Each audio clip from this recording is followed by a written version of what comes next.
एकाएक आपका सिहावल विधानसभा में एक्टिव होना क्या दर्शाता है? चूंकि मैंने पहले भी कहा आप एक बिजनेस टाइकून हैं, आप यहाँ पहले कभी नहीं रहे हैं और एकाएक चुनावी सीजन में ही आपका एक्टिव होना कहीं न कहीं लोगों की बात तो लगातार सोशल मीडिया के माध्यम से एक्टिव रहे और अपने आप को आप समाज सेवी भी कहते रहे हैं। अगर देखा जाए तो क्या भारतीय जनता पार्टी आपके ऊपर विचार करेगी आगामी विधानसभा चुनाव? बीजेपी के पास कैंडिडेट नहीं है। कैंडिडेट क्यों नहीं है? बिल्कुल पूर्व विधायक देखा जाए तो विश्वामित्र पाठक जी हैं, शिव बहादुर सिंह चंदेल हैं, वर्तमान में देखा जाए तो जिला पंचायत अध्यक्ष प्रतिनिधि मंजू राम जी सिंह हैं, आशीष मिश्रा जी हैं, इंजीनियर आशीष मिश्रा हैं। महिलाओं में देखा जाए तो अंजू पाठक जी हैं, रीति पाठक का भी नाम सामने आ रहा है। इतने सारे दावेदार हैं और आप कह रहे हैं कि उन्होंने कोई काम नहीं किया, उनके पास मुद्दे नहीं है। अगर देखा जाए तो मंत्री भी रहे हैं, वर्तमान के विधायक सोशल मीडिया में काफ़ी एक्टिव रहते हैं, जबकि न तो उनके आप कभी प्रतिद्वंदी रहे हैं, न तो राजनैतिक दृष्टि से देखा जाए और न तो व्यवसाय की दृष्टि से देखा जाए, न तो समाज की दृष्टि से, किसी भी दृष्टि से आप कभी भी उनके समस्या को लेकर, जैसे अभी आपने कहा कि वो पुल को लेकर तो एक बार भी अनशन नहीं किए। बिल्कुल क्षेत्र की सांसद और उस पुल से अगर देखा जाए तो पुल से घर की दूरी सांसद की बहुत नज़दीक है, जबकि विधायक जी की दूरी है घर पुल से, उनके घर की दूरी। लेकिन इसके बावजूद भी 10 साल लगभग होने को हैं, सांसद जी ने भी प्रयास नहीं किया। आप कह रहे हैं पुल भी ये कहना चाहते हैं कि सांसद जी से भी कहीं न कहीं समन्वय बनाने में जो लड़ने का स्ट्रेटजी जो रहेगी आगामी समय में, किस तरह से आप चुनाव लड़ेंगे और क्या देख रहे हैं प्रथम न्याय न्यूज और आपके साथ मैं अमर द्विवेदी। मध्य प्रदेश में चुनावी सीजन शुरू हो गया है और चुनावी साल भी शुरू हो गया है। लगातार किसी भी पार्टी के भी उम्मीदवार हों या कार्यकर्ता हों, वो अपनी चुनावी उम्मीदवारी को लेकर लगातार दावेदारी ठोंक रहे हैं। और इसी क्रम में सिहावल विधानसभा में अगर बात की जाए तो कांग्रेस पार्टी से तो सिर्फ सिहावल विधायक जो वर्तमान हैं कमलेश्वर पटेल वही उम्मीदवार थे और रहेंगे भी। लेकिन इस बार पार्टी के लिए भी और पार्टी के कार्यकर्ताओं के लिए भी और मतदाताओं के लिए भी ऊहापोह की स्थिति बनी हुई है। कारण यह है कि अभी फरवरी की शुरुआत है और शुरुआत में ही अगर देखा जाए तो चुनाव को अभी 8 से 9 महीने शेष हैं होने के लिए, लेकिन 1.5 दर्जन से अधिक उम्मीदवार मैदान में आ चुके हैं और भारतीय जनता पार्टी से टिकट पाने की दावेदारी को ठोंक चुके हैं। इसी दावेदारों में से एक जो लगातार इस बीच सोशल मीडिया में और क्षेत्र में भी एक्टिव हैं, पवनधर द्विवेदी, जिनको यह कहा जाता है कि लोग ऐसी चर्चा करते हैं कि वह अभी हाल ही में इस क्षेत्र में आए हैं और एकाएक उभर कर सामने आए हैं जो अपनी दावेदारी को ठोंक रहे हैं। तो आज हम उनको आमंत्रित करेंगे और विभिन्न सवालों को लेकर उनसे तीखी बातचीत भी करेंगे। और सीधे बात करते हैं पवनधर द्विवेदी साथ जुड़ गए हैं समाजसेवी पवनधर द्विवेदी, उनसे हम सिहावल विधानसभा के चुनाव की उम्मीदवारी को लेकर और उनकी दावेदारी को लेकर बड़ी ही प्रमुखता के साथ बातचीत करेंगे। तो पवनधर द्विवेदी जी, आपका प्रथम न्याय न्यूज में स्वागत है। धन्यवाद अमर जी, बहुत बहुत धन्यवाद आपका। सबसे पहला सवाल आपसे, अक्सर यह कहा जाता रहा है कि आप एक बिजनेस टाइकून हैं और आप जैसे ही चुनावी सीजन या चुनावी समय शुरू हो गया है आप तुरंत फील्ड में एक्टिव हो गए हैं और लगातार लोगों के पास पहुंच रहे हैं। तो एकाएक आपका सिहावल विधानसभा में एक्टिव होना क्या दर्शाता है? अब देखिए, मैं आपको ये बताऊं कि मेरी जो एज है वो 35 साल की है और मैं अभी पढ़ाई लिखाई बिजनेस व्यापार सब करके मेरा व्यापार सेट हो गया। अब मैं खाली हूँ अपने क्षेत्र की जनता के लिए कुछ काम करने को। अब मेरे पास समय भी है, मेरे पास बैकअप भी है, तो मैं अब लोगों के लिए काम करने के लिए निकला हूँ। अब हमारे लोग यही हैं, इनसे लगाव है इनके लिए। तो मुझे लगता है यदि लोगों को लगता है कि मैं चुनाव के हिसाब से आया हूँ, पर मुझे लगता है अब मैं तैयार हो गया हूँ अपने क्षेत्र की जनता की सेवा करने के लिए। तो ये मेरी तैयारी के बाद ये स्टेप है। अब इसमें चुनाव आ गया तो इसमें हमारी क्या गलती है? लोग तो कुछ भी कहते हैं। नहीं, लोग तो कहेंगे ही ना, चूँकि मैंने पहले भी कहा आप एक बिजनेस टाइकून हैं, आप यहाँ पहले कभी नहीं रहे हैं और एकाएक चुनावी सीजन में ही आपका एक्टिव होना कहीं न कहीं लोगों की बात तो सही है। लोगों की बात बिल्कुल सही है, लेकिन मैं क्षेत्र में नहीं था, ये कैसे पता लोगों को? मैं तो रोज़ आता था, हमेशा आता था। मेरा यहीं घर है पमरिया में और हमने यहीं से पढ़ाई की है, हमारा पूरा बचपन यहीं गया है। मैं करीबन 10 साल के लिए पढ़ाई के बाद जो है बिजनेस के लिए मुंबई शिफ्ट हुआ। तो इसका मतलब ये तो है नहीं कि मैं यहाँ का हूँ ही नहीं या बिल्कुल नया नया आया हूँ। साल में 1 बार 2 बार आदमी आता ही है और यहीं रहता है, यहीं सारे दोस्त हैं, यहीं सब फैमिली है, परिवार है। तो ऐसा कुछ भी नहीं है कि चुनाव के हिसाब से मैं आया हूँ। हाँ, एक्टिविटीज़ मैंने तेज कर दी, लोगों की सेवाएं मैंने स्पीड बढ़ा दी, लोगों की सेवा करने लगा, लोगों की आवश्यकता पूरी करने लगा, लोगों के बीच में जाने लगा, क्योंकि अब मुझे लगता है कि अब मैं तैयार हो चुका हूँ दूसरे की सेवा करने के लिए। मेरा काम हो चुका है, मुझे जो आवश्यकता है वो मेरी पूरी हो चुकी है। अब वो चीज़ें मैं अब लोगों तक पहुँचाऊँ, लोगों को जागरूक करूँ, उनकी भी चिंता करनी चाहिए। सिर्फ अकेले ही खुद की चिंता करना बहुत अच्छी बात नहीं है। तो उस हिसाब से मैं आ गया हूँ। मुझे नहीं लगता कि ये कोई चुनावी ऐसी कोई बात है। चूँकि आप लगातार सोशल मीडिया के माध्यम से एक्टिव रहे, अपने आप को आप समाज सेवी भी कहते रहे हैं, अगर देखा जाए तो क्या भारतीय जनता पार्टी आपके ऊपर विचार करेगी आगामी विधानसभा चुनाव को लेकर के? अब देखिए, मैं कोई राजनीति में तो नहीं हूँ, किसी पार्टी में नहीं हूँ, ना बीजेपी में, ना कांग्रेस में, ना किसी अन्य पार्टी में। तो ये पार्टियों को सोचना है, मेरा काम है। मैंने जो सोच बना के यहाँ आया हूँ मैं, कि लोगों की सेवा करना है, लोगों के बीच में रहना है, उस हिसाब से मैं अपना काम कर रहा हूँ। अब मैं किसी पार्टी में ज्वाइन नहीं हूँ। अभी लोगों को लगता है, पार्टी को लगता है, अब कांग्रेस में सिटिंग विधायक तो पहले से हैं, यहाँ तो कोई कांग्रेस में दावेदार भी नहीं है। अब जो बीजेपी है वही एक पार्टी है, बाकी जो अन्य पार्टियां हैं वो पार्टी 5-10 साल में ख़त्म हो जाती हैं, तो वो तो पार्टियां ही नहीं रही, तो उस पर जनता भरोसा करने जैसा कुछ है नहीं। अब रही बीजेपी, तो बीजेपी का काम है कि वो लोग तरासे अच्छे कैंडिडेट, उनके पास सिहावल में कैंडिडेट ही नहीं है बीजेपी के पास।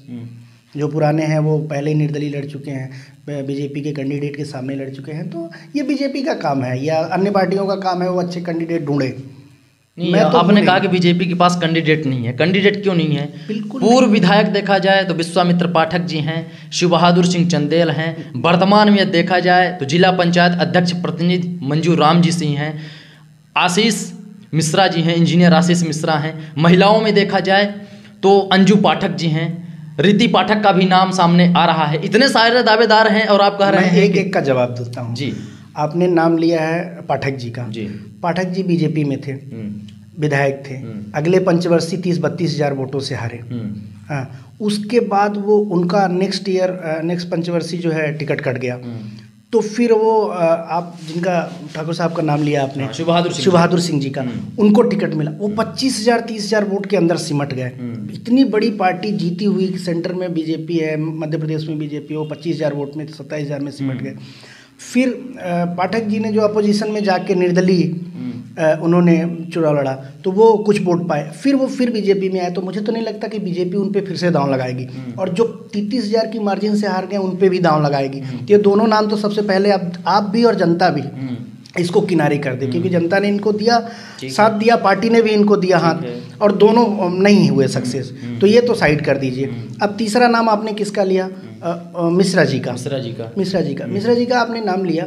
मिश्रा जी भी कोई बीजेपी के कैंडिडेट नहीं है, और ना ही बीजेपी के वो सदस्य भी नहीं है। वो इंडिविजुअल हैं। अभी जैसे मैं समाज सेवी हूँ वैसे वो भी हैं। एक अकेले विधायक राजेंद्र शुक्ला जी, और वो रीवा की क्या स्थिति कर दी है, क्या शानदार रीवा चमकता है। ऐसी कोई चीज़ नहीं है जो रीवा डिस्ट्रिक्ट में ना हो। क्या सीधी सिहावल की वजह से नहीं चमक रहा है? नहीं, सिहावल की वजह से नहीं चमक रहा है। 45 सालों से एक ही फैमिली चल रही है। लोग ना विकास के मुद्दे पे उनको चुनाव लड़ना ही नहीं है, सिर्फ चुनाव लड़ जाना है और जीत जाना है। कोई विकास की बात उन्होंने कभी जीवन में की है? नहीं। तो अगर उनके पास मुद्दे ना होते तो फिर चुनाव क्यों जीतते? मुद्दा कोई भी, उन्होंने एक भी विकास की बात की हो कि मैं यहाँ स्कूल बनवा दूंगा, कॉलेज बनवा दूंगा, रोड बनवा दूंगा, शौचालय बनवा दूंगा, संस्थान बनवा दूंगा, कोई एजुकेशन शिक्षा का कोई संस्थान खुलवा दूंगा, कोई चीज़ नहीं। 20-20 साल से एक्सपायर पुल है, टूट गई। आप लोग देख रहे हैं, न्यूज़ दिखा के आप ही लोग आए हैं, मैं तो अभी देखा भी नहीं। 20-20 साल से एक्सपायर है।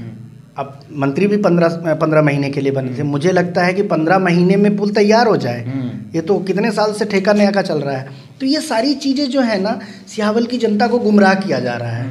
लोगों को समझने ही नहीं दिया जा रहा है कि विकास होता क्या है। लोग इतने अच्छे हैं हमारे सिहावल के, इतने अच्छे हैं कि फलाने हो गए उनका वोट दे देव हम, लेकिन वोट काहे दे देव? कोई भी मुद्दा नहीं। अच्छा, परेशान सब है। अब बीजेपी के पास अच्छा कैंडिडेट नहीं है जो पढ़ा लिखा हो, यंग हो, युवा हो, लोगों की समस्याओं को समझे। 40-45 साल कांग्रेस को जिता के लोगों ने अपना एक जनरेशन तो खराब कर दिया। अब जो हमारे और आपके बच्चे हैं उनका भविष्य अंधेरे में चला जाएगा, ये लुका छुपी के खेल में। उन्होंने, जैसे आपने कहा कि उन्होंने कोई काम नहीं किया, उनके पास मुद्दे नहीं है। अगर देखा जाए तो मंत्री भी रहे हैं, वर्तमान के विधायक भी हैं। बिल्कुल है। अगर सिहावल की बात की जाए तो जहाँ तक मैंने आकलन किया है या मूल्यांकन किया है, कई ऐसे उप स्वास्थ्य केंद्र हैं, प्राथमिक स्वास्थ्य केंद्र हैं, नल जल योजना के तहत पानी टंकी है। देखा जाए ये चीज़ एक अलग बात है कि वहाँ पर स्वास्थ्य कर्मियों की पदस्थापना नहीं है, वर्तमान में सरकार की जिम्मेदारी है। भवन बन गया है लेकिन वहाँ पर डॉक्टर, नर्स, जो भी मेडिकल संबंधी वहाँ पर सुविधा उपलब्ध होनी चाहिए, वो सरकार की जिम्मेदारी होनी चाहिए। अगर बढ़ती नहीं होगी तो कैसे हो? भवन बनने से कुछ होगा नहीं। ठीक है। नल जल योजना के तहत पानी टंकी बनी हुई है, चाहे हम कहते हैं 10% घर में नहीं पहुँच रहा है, लेकिन पानी तो पहुँच रहा है। बीजेपी की सरकार है, नो डाउट, कई सालों से बीजेपी का यहाँ जनप्रतिनिधि नीचे से चीज़ें लेके जाता है। ठीक है। तो जनप्रतिनिधि यहाँ कांग्रेस का है, यहाँ से चीज़ें वहाँ नहीं पहुँच रही हैं। और विधायक जी भी यदि हमारे कांग्रेस के हैं तो क्या वो 20 साल से पुल टूटी थी तो कभी अनशन में बैठे? विधायक जी अनशन में किसके लिए बैठ रहे हैं? जहाँ उनको तकलीफ है उसका ट्रांसफ़र करवाना है, उसके लिए अनशन में बैठ रहे हैं। अरे कोई कितना भी पदाधिकारी नहीं है अच्छा, उसका ट्रांसफ़र कराना है तो आप अनशन में मत बैठो, या बैठ रहे हो तो बहुत अच्छी बात है, जनता की आप सोच रहे हैं। अरे आप पुल के लिए अनशन में बैठे हो कभी? स्कूलें नहीं बन रही, हिनौती स्कूल जाके टूटी फटी है, वहाँ इतने सालों से प्लेग्राउंड है जो टूटा फूटा है, उसके लिए तो आप अनशन में नहीं बैठे। अब बैठो अनशन में, मैं मानता हूँ आपके साथ में बैठूंगा। लोग मुझे आरोप लगाते हैं फेसबुक में, आप सांसद जी के बारे में नहीं बोलते, इसके बारे में नहीं बोलते, उसके बारे में नहीं बोलते। मैं सबके बारे में बोलूँगा, मैं आज खुले मन से बोल रहा हूँ, आप न्यूज़ में दिखाइए, लेकिन आप ऐसा काम तो करो।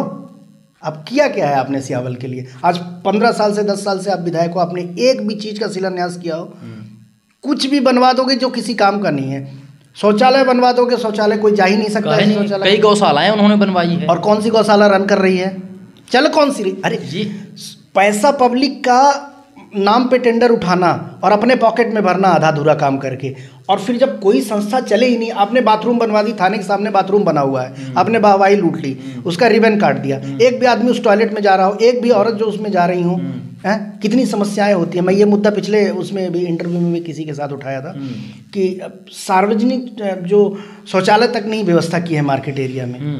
क्या काम कर रहे हो आप? गौशाला बनवा दिया, टेंडर पास कर लिया, पैसा ले लिया आधा अधूरा, किसी में गेट नहीं लगाया, किसी में आदमी नहीं बैठा है, कोई गाय भैंस मार रहा है, खाने पीने की व्यवस्था नहीं है, मर जा रही है उसमें जानवर। आप उनके खिलाफ सोशल मीडिया में काफ़ी एक्टिव रहते हैं, जबकि न तो उनके आप कभी प्रतिद्वंदी रहे हैं, न तो राजनैतिक दृष्टि से देखा जाए, और न तो व्यवसाय की दृष्टि से देखा जाए, न तो समाज की दृष्टि से, किसी भी दृष्टि से आप कभी भी उनके प्रतिद्वंदी नहीं रहे हैं, जबकि लगातार आप सोशल मीडिया में उनके खिलाफ लिखते रहते हैं। ऐसा क्यों? देखिए, ऐसा है कि मैं आपको बताऊं कि जैसे हमारा उनका एक फैमिली भी है, आना जाना, जान पहचान, सा सम्मान बहुत अच्छा है। मैं तो इनके पिताजी भी थे स्वर्गीय श्री इंद्रजीत पटेल जी, तो वो भी, मैं छोटा था तो भी वो मुझे बहुत अच्छा सम्मान देते थे। ऐ गुरु बाबा बैठी, तो बहुत अच्छा है उनका, वो काम भी करते थे उस जमाने के हिसाब से। लेकिन जो ये हैं, ये काम कर नहीं रहे, इनके पास पोजीशन पावर ज़्यादा है, टेक्नोलॉजी ज़्यादा अपडेटेड हो गई है, ये ज़्यादा काम कर सकते हैं, इसलिए मैं इनके ऊपर आरोप लगाता हूँ। और विधायक ये हैं, जनता ने इनको चुना है, हमें क्या फ़र्क पड़ता है कि ऊपर कौन बैठा है कि नीचे कौन बैठा है। हमने जिसको जिताया है, ऐसा तो है नहीं कि मैंने वोट नहीं डाला, चलो मैं नहीं डाला होगा उपस्थिति में, मेरी मम्मी पापा भाई बहन चाचा चाची ने तो डाला है वोट, और देते हैं कांग्रेस को वोट, ऐसा नहीं है। हमारे बब्बा तो इनके पिताजी का प्रचार करते थे, पूरे घर घर घूम घूम के, सारे गुरु बाबाओं ने प्रचार किया है, वोट दिलवाया, जिताए हैं। लेकिन अब की आवश्यकता कुछ और है, अब लोगों को डेवलपमेंट की ज़रूरत है, लोगों को जुड़ने की ज़रूरत है इंटरनेशनली। आप यहाँ से बैठ के आप फॉरेन का काम, दुनिया का काम कर सकते, क्योंकि इंटरनेट है।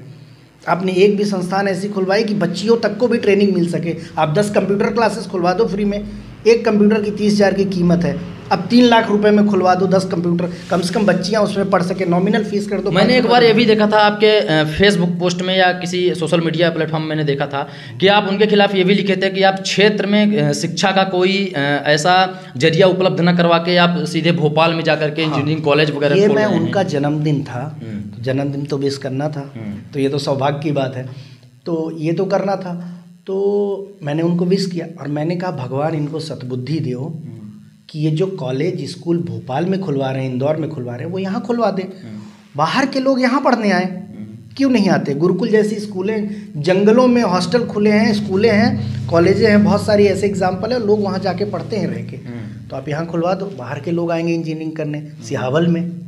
अब यहाँ के लोगों के जो है नॉमिनल पैसा ले लीजिए, बाहर के लोगों से ज़्यादा पैसा ले लीजिए, तो यहाँ का आदमी सवेरे शाम कॉलेज चला जाएगा, शाम को पिताजी के साथ खेत में काम करा लेगा। ये किसानों का एरिया है, यहाँ अनाज उगता है, यहाँ चीज़ें उगती हैं, तो यहाँ किसान रहते हैं। तो ये घर में आदमी हाथ भी बटा पाएगा और साथ ही साथ जो है अपना शिक्षा भी ले लेगा। तो ये सुविधाएं मुहैया कराना उनका काम है। उन्होंने वहाँ स्कूलें कॉलेज इसलिए खोल दी कि लोगों को पता नहीं चलेगा कि हम कितना पैसा कमा रहे हैं। अब सबके पास मोबाइल आ गया है, इंटरनेट का ज़माना हो गया है, तो लोग क्या कर रहे हैं, सबको पता चल गया। अब जब सबको पता चल गया है, अब 2-4 कॉलेज यहाँ खुलवा दो, क्योंकि संपत्ति तो आपके पास है ही है, ये जग जाहिर हो गया। तो कम से कम कुछ अच्छा यहाँ करा दीजिए क्षेत्र में, इसलिए मैं उन पे ऊपर प्रहार करता हूँ। वरना वो बोलेंगे ये सब काम करा देंगे तो मैं उनके साथ प्रचार में जाया करूँगा, मुझे क्या तकलीफ है। जैसे अभी आपने कहा कि वो पुल को लेकर तो एक बार भी अनशन नहीं किए। बिल्कुल, क्षेत्र की सांसद और उस पुल से अगर देखा जाए तो पुल से घर की दूरी सांसद की बहुत नज़दीक है, जबकि विधायक जी की दूरी है घर पुल से, उनके घर की दूरी। लेकिन इसके बावजूद भी 10 साल लगभग होने को हैं, सांसद जी ने भी प्रयास नहीं किया। आप कह रहे हैं पुल 20 साल से ओवरेज है, समझिए मेरी बात को, तो सांसद जी को भी तो प्रयास करना चाहिए इस बारे में। सांसद जी को बिल्कुल प्रयास करना चाहिए। सांसद विधायक को समन्वय बना के डेवलपमेंट करना चाहिए। 8 विधानसभा हैं एक सांसद के पास, 8 विधायक सांसद से समन्वय लें। जो काम मध्य प्रदेश से नहीं हो रहा है वो केंद्र से कराएं। सांसद का काम नेशनल लेवल की पॉलिसीज़ लाना है, जो NH7 हो गया, मतलब नेशनल हाईवे हो गया, सॉरी, और जो रेलवेज़ हो गया, एयरपोर्ट हो गया, इस पे सांसद काम करता है। विधायक का काम हो गया जो मध्य प्रदेश की योजनाएं हैं उनसे जो बेनिफिट मिलता है वो विधायक का काम है। हर आदमी का काम बटा हुआ है। हम जबरदस्ती सांसद को कोसें, NH39 नहीं बना है उसमें सांसद जी की गलती है। बिल्कुल, उसमें सांसद जी को काम करना चाहिए, उसमें वो कोशिश कर रही हैं। अब बेचारी मिलने जाती हैं तो फोटो तक सीमित रह जाती हैं। फोटो तक सीमित नहीं रह जाती, फोटो तो खिंचाना ही पड़ेगा, उनको तो डालना ही, प्रूफ तो देना पड़ेगा ना। आप 18 घंटे पढ़ाई करते हैं तो आप दिखाते भी हैं कि हमने 18 घंटे पढ़ा है। रिजल्ट आपका नहीं आ रहा है तो या तो आप कहीं ना कहीं आपसे त्रुटि हो रही है या आपको सही गाइडेंस नहीं मिल रहा है, तो उनसे नहीं हो रहा है। वो बार बार नितिन गडकरी जी से मिलती हैं, NH39 पे काम कर रही हैं, कोशिश कर रही हैं। अब प्रॉब्लम्स कभी कभार आ जाती है, एक चीज़ में उनको प्रॉब्लम आ रही है, रेलवेज़ का काम स्पीड में चल रहा है। विधायक जी भी कुछ ऐसा काम कर दे, उनके घर के सामने की रोड है, हिनौती रोड है, ये पूरा एक ही तो रोड है उनको जो बनवाना है, लेकिन वो नहीं बन पा रही है। पुल के बारे में उनको कभी आवेदन देना चाहिए। जब ये टूट गई, मैंने बयान दिया, तब जाके विधानसभा में उन्होंने लेटर दिया है, आपको भी मिला होगा ये। यानी आप कुल मिला के निचोड़ ये कहना चाहते हैं कि सांसद जी से भी कहीं न कहीं समन्वय बनाने में चूक हो गई है। चूक हो गई है। अब ये दूरियां हैं, अब जनता की भी गलती है कि जब सरकार इनकी तो कभी कांग्रेस की बनने से रही, अभी तो कोई उम्मीद नहीं है। तो इनको क्या करना चाहिए कि समन्वय बना के, और जो डेवलपमेंट है तो जो लोग हैं वो नहीं प्रभावित हों सुविधाओं से। अब आपके चक्कर में लोग सफ़र कर रहे हैं, आप मुझे अभी सीधी जाना है या बहरी देवसर जाना है तो मैं कितना घूम के जाऊँगा, आप बताइए। तो इसमें कमियां तो सभी की कहीं न कहीं हैं। कमियां तो है ही हैं, कमियों की प्रॉब्लम नहीं है, सब लोग की कमी है इसमें। लेकिन ये है कि अब हम दोष किसको देंगे, हमने जिसको जिताया उसी पे सवाल उठाएंगे। अब इसमें उनको बुरा लगता है, इसमें मेरी क्या गलती है? चाहे पक्ष का हो या विपक्ष का हो, कोई फर्क नहीं पड़ता। मैं आम आदमी हूँ तो मुझे कोई फर्क नहीं पड़ता कि कौन क्या है। लेकिन जो विकास है वो रुका हुआ है, जो काम है वो रुका हुआ है। ट्रांसफार्मर नहीं है, लाइट नहीं है, शौचालय नहीं है, स्कूलें नहीं है, विद्यालय नहीं है, कॉलेज नहीं है, चिकित्सालय नहीं है, कुछ भी नहीं है। आगामी विधानसभा में उतार सकती है, या ऐसा लोग कह रहे हैं टिकट आपको मिल सकता है। अगर टिकट आपको मिलेगा तो आपका चुनाव जो लड़ने का स्ट्रेटजी जो रहेगी आगामी समय में, किस तरह से आप चुनाव लड़ेंगे और क्या स्ट्रेटजी अपनाएंगे? देखिए, अभी मैंने चुनाव का कुछ सोचा नहीं है, किसी पार्टी में मेरी बात भी नहीं है। कोई यदि टिकट की बात करता है तो उस पर विचार करके डिसीजन लिया जाएगा। समझिए, लड़ता हूँ तो एक्स वाई जो, तो मैं सिर्फ और सिर्फ मुद्दों के हिसाब से लड़ूंगा। मैं मुद्दों की लिस्ट यहाँ डिस्प्ले में मेरे ऑफिस के बाहर लगेगी। जो वादे करूँगा वो वादे एक एक वादे टिक करूँगा मैं कि कंप्लीट हो गए हैं। जो 1-2 छूट जाएंगे उसके लिए और समय मांगूंगा, क्योंकि बहुत सारी ऐसी चीज़ें हैं जिसमें समय लगता है। बिल्कुल। लेकिन ये है कि मैं टॉपिक जो है, मुद्दे जो हैं स्क्रीन पे मेरे चलेंगे ऑफिस के, यहीं अमिलिया में, और लोग देखेंगे डेली आके कि ये काम कंप्लीट हो गया, फलाने कह रहे थे। ऐसा कोई नेता आप सिहावल से ढूंढ के लाइए जो मुद्दों पे चुनाव लड़ना चाहता है और उसको पार्टी भी टिकट देवे और वो डिस्प्ले में दिखाए मुद्दा और कंप्लीट किया हो। ऐसा नेता नहीं चाहिए कि गाली गलौज कर रहा है, तुम नहीं करा सकते। मतलब कहने का मतलब ये है कि भाजपा सरकार के द्वारा, चाहे केंद्र की हो चाहे राज्य की हो, जो उसके द्वारा योजनाएं चलाई जा रही हैं, उन योजनाओं को छोड़कर आप अपने मुद्दों को लेकर, जो क्षेत्र की समस्याएं हैं, उन समस्याओं को लेकर चुनाव लड़ेंगे? नहीं, क्षेत्र का मुद्दा तो ही समस्या है, जो योजनाएं हैं वो भी समस्याओं को ख़त्म करने के लिए ही हैं, लेकिन उन योजनाओं को सही तरीके से लागू कर पाना ही मेन है, और वो लागू नहीं कर पाए तो फिर प्रॉब्लम है। अगर आप मान लीजिए सपोज दैट विधायक आप बन गए हैं, सबसे पहला काम आप क्या करेंगे? देखिए, जो बेसिक समस्या है ना यहाँ की, वो है रोड, और फिर बिजली की प्रॉब्लम है लोगों को, ट्रांसफार्मर का जो इशू है वो है, और मुझे जो है मेन चीज़ करना है वो शिक्षा पे ध्यान देना है, क्योंकि शिक्षा जो है लोगों का नींव है, जो बेस होता है, बेस पे ध्यान देना है, क्योंकि शिक्षा की व्यवस्था यहाँ बहुत अच्छी नहीं है। सरकारी स्कूलों से बच्चे निकल रहे हैं, प्राइवेट स्कूलों में शिफ्ट हो रहे हैं, तो हमें उसको दुरुस्त करना है। तो इसके लिए मुझे नहीं लगता कि हर एमएलए, हर विधायक इस चीज़ को ध्यान दे तो ये चीज़ें यहीं सॉल्व हो जाएंगी। इसको कोई प्रदेश में और केंद्र में ले जाने की ज़रूरत नहीं है। कहीं ऐसा तो नहीं है कि गुजरात में इस बार युवाओं को ज़्यादा मौका मिला है और गुजरात चुनाव के ठीक बाद आप क्षेत्र में एक्टिव हो गए हैं, कहीं पर्दे के पीछे कोई राज तो नहीं है? देखिए, राज तो नहीं है, लेकिन हाँ, बीजेपी ऐसी पार्टी है, मैंने इस चीज़ को ऑब्जर्व किया है सब जगह, कई राज्यों में मेरा काम चलता है, राजस्थान हो गया, गुजरात हो गया, महाराष्ट्र हो गया, तो उन्होंने युवाओं को सपोर्ट किया है, युवाओं को लाया, खासकर जो बिजनेस को समझते हैं, जो यंग को, सेल्फ डिपेंडेंट, जो मोदी जी का है आत्मनिर्भर भारत का स्लोगन। तो आत्मनिर्भर कोई कब बनेगा? जब वो अपने पैरों पे खड़ा हो जाएगा। तो खड़ा होने के लिए प्लेटफॉर्म बनाना पड़ता है। वो बनाने के लिए यदि कोई व्यापारिक सोच का आदमी, बिजनेसमैन यदि कोई पॉलिटिक्स में आता है, तो वो दोनों के कॉम्बिनेशन से मुझे लगता है बहुत अच्छा काम हो सकता है। आपकी इन बातों को देखकर और सुनकर यही लगता है कि कद क्या देखना आसमान का, जब हौसला हो ऊंची उड़ान का। मैं गलत तो नहीं कह रहा हूँ? नहीं, बिल्कुल सही कह रहे हैं। ये तो है ही है कहावत कि जब सोच ऊंची हो और करना हो तो मुझे लगता है कि आसान ही है करने वाले के लिए। चलिए पवनधर द्विवेदी जी, आपका प्रथम ज्ञान से जुड़ने के लिए बहुत बहुत धन्यवाद। बहुत बहुत धन्यवाद भैया। एंड वंदे मातरम, जय श्री राम।